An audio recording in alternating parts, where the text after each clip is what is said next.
You're welcome back to the conversation on News Central Television. The first half of the show, we did talk about the Nigerian Diaspora Commission urging the National Assembly to pass legislation on diaspora voting. It's now time for us to switch gears and head to Kenya, where President Ruto has been accused of favoritism by the Kenya Alliance member, the Democratic Party.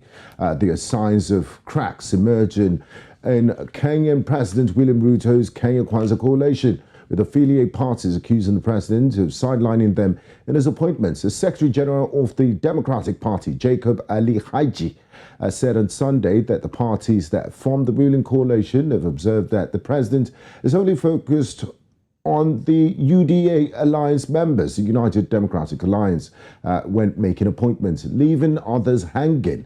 Haji also hinted that this could be the beginning of the end of Kenya Kwanza coalition, as affiliate parties are not happy with appointments to government and parastatal jobs, but are afraid to speak. Now, joining us to discuss this and more is Arnold Maliba, public policy analyst, who joins in from Nairobi, Kenya.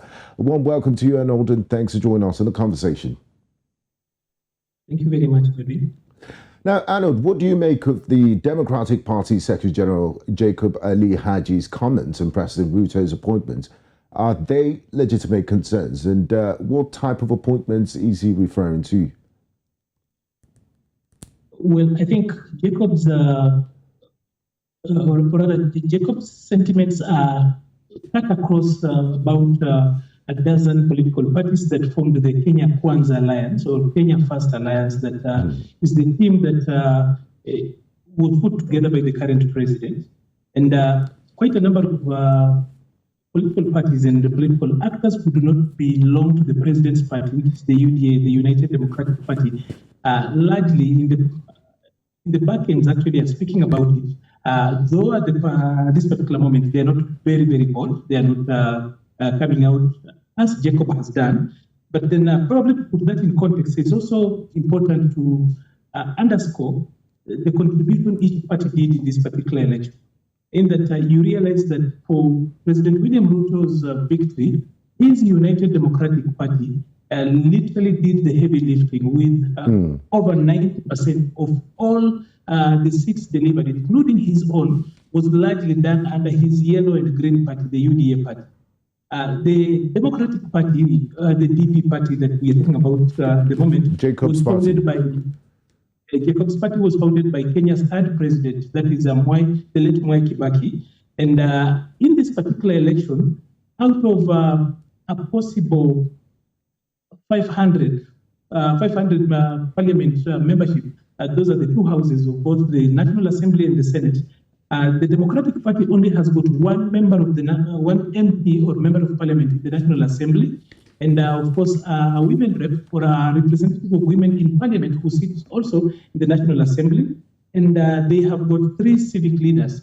That is less than 0.03% of what constitutes government of about 3,000 leadership across. When you're talking about the executive, the legislature, the elected leaders, yes, about 1,882 elected leaders every time we go to a general election. That's starting from the president to the civic leaders, where here locally we call them MCAs or members of the county assemblies. So the Democratic Party, of course, if you see the number of leaders they had elected, are negligible. Partly because it's not a party that is very popular. Secondly, also they joined Kenya Kwanza quite late, and their current party leader, who is the former Speaker of the National Assembly, was actually appointed the Attorney General. So a number of parties, including the cabinet, the Prime Cabinet Secretary, like Musalia Mudavadi's party, ANC, also feels the same. They didn't get so much when it came to ministers.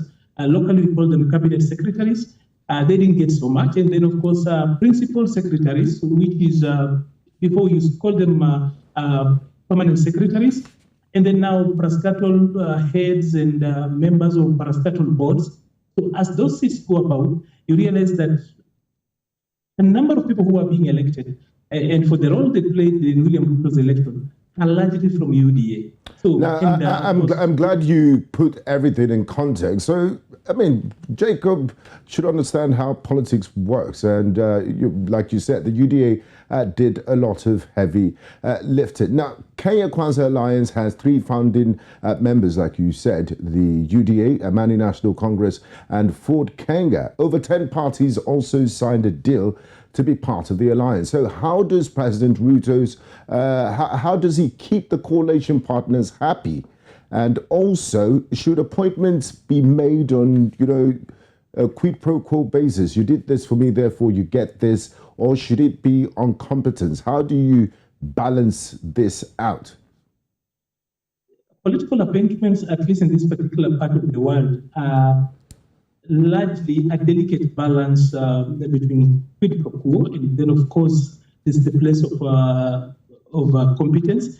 But luckily then we have got a constitution that has got a way in which all appointments should be. Like, for example, Article 10 of Kenya's constitution ensures that, or rather dictates that whoever makes any appointment or does any decision, if you're making appointments, for example, they must reflect what we call the face of Kenya.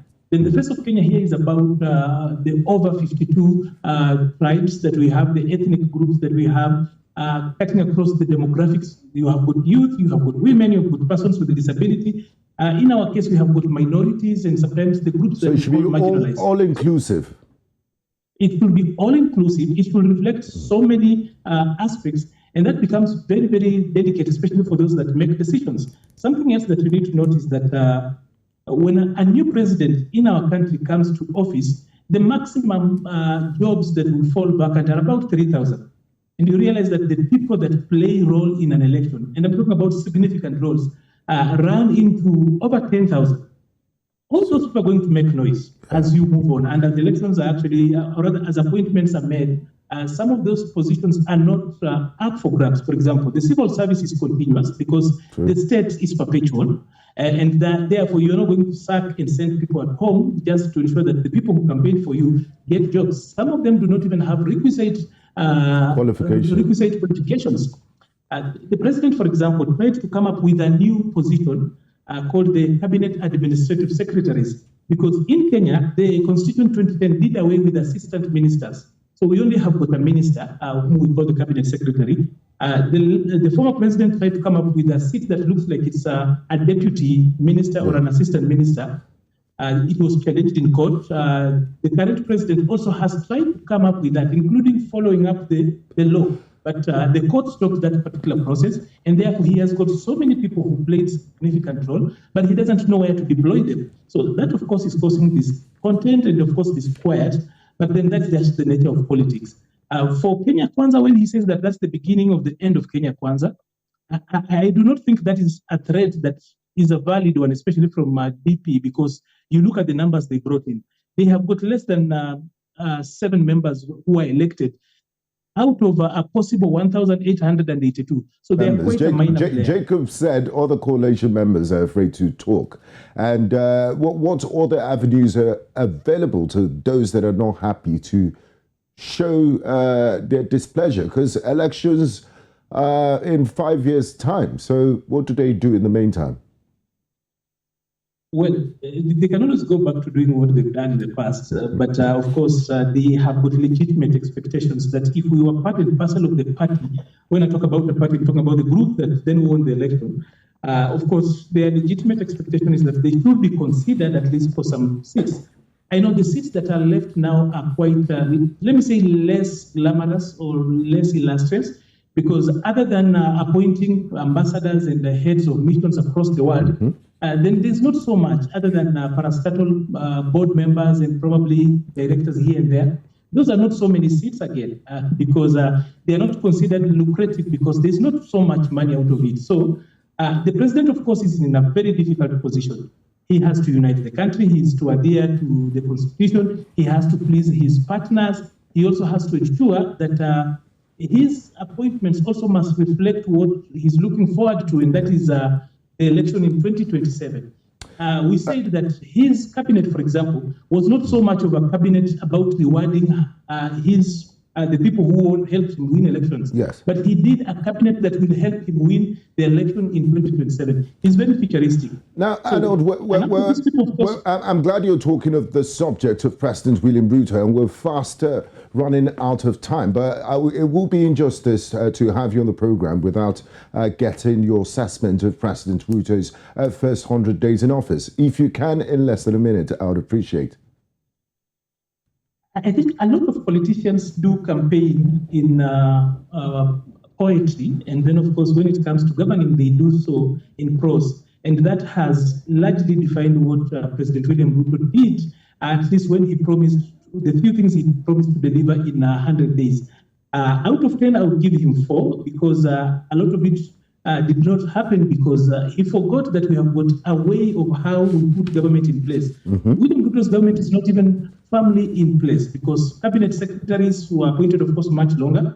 Principal secretaries are only 2 weeks old in government, and those are the people who run government and do the execution. So he overpromised, and he forgot that there are structural challenges to that. Thank you very much for your time and contribution, Arnold Maliba, public policy analyst, joining us from the Kenyan capital at Nairobi. It was a pleasure having you join us. Thank you. That's it on the conversation. In the first half of the program, we do talk about the Nigerian Diaspora Commission lobbying the National Assembly to pass a bill to allow for diaspora voting, and we just concluded our conversation on Kenyan politics, where the Democratic Party has accused President William Ruto of favoritism in his appointment. Thank you very much for being a part of today's conversation. I look forward to speaking to you on Wednesday. I'm Gbenga Aborowa. Bye-bye.